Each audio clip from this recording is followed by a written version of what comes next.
যিজনে আপোনাক ইগন'ৰ কৰি এৰি গৈছে, আপোনাক ভাল নাপায়, তাৰ কাৰণে ভাবিবলৈ আপোনাৰ ওচৰত সময় আহিল ক'ৰ পৰা? তেন্তে এতিয়াই নিজক দুটা প্ৰশ্ন কৰক। প্ৰথম প্ৰশ্ন, সেইজনৰ কাৰণে ভাবিবলৈ ইমান সময় আহিল ক'ৰ পৰা? আৰু দ্বিতীয় প্ৰশ্ন, আপুনি এই সময়খিনি কি কৰিব? প্ৰথম প্ৰশ্নৰ উত্তৰ মই দিম আৰু দ্বিতীয় প্ৰশ্নৰ উত্তৰ আপুনি নিজেই বিচাৰি উলিয়াব। ক'ৰ পৰা আহিল ইমান সময় দিন ৰাতি নজনাকৈ তাৰ কাৰণে ভাবি থাকিবলৈ? নিজৰ সকলো সময় নষ্ট কৰিছা একমাত্ৰ তাৰ কাৰণে?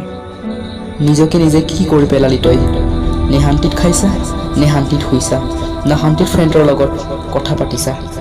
আপোনাৰ মা আপোনাৰ চিন্তাত ভাগৰি পৰিছে, মাৰ লগতো শান্তিত কথা পতা নাই, একমাত্ৰ তাৰ কাৰণে যিজনে আপুনি থকা নথকাটো বিচাৰি নকৰে।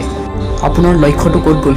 কৈছিলি নহয় এইটো কৰিম সেইটো কৰিম, কিবা হ'ম, এইখিনি সময় তাকে দি দিলি। আগতে কমেডি মুভি চাই হাঁহি ভাল পাইছিল, কিন্তু এতিয়া ছেড ছং শুনি শুনি কান্দি থাকা, সকলোৰে লগত হাঁহি ফূৰ্তি কৰি ভাল পাইছিল, এইখিনি সময় তাকে দি দিলি। যিজনে আপোনাৰ কথা শুনিবলৈ ইচ্ছাই নকৰে। কিয় নিজৰ ইমান দুখ দিছা?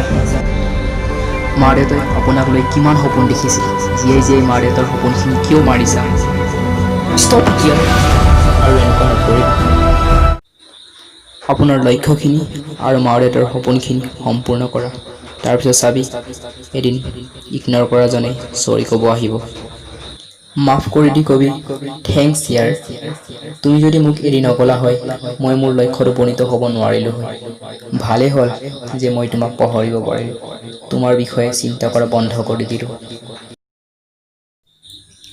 প্ৰথম প্ৰশ্নৰ উত্তৰ সেইটোৱেই আছিল, দ্বিতীয়খিনি আপোনাৰ। এইখিনি মোৰ ষ্টৰী নহয়, আপোনাৰ পক্ষে ক'লোঁ। আৰু শেষত ক'ম কোন বিষয়ক লৈ মটিভেশ্যন ভিডিঅ' বনাব লাগে, তলত কমেণ্ট বক্সত কমেণ্ট কৰি জনাব।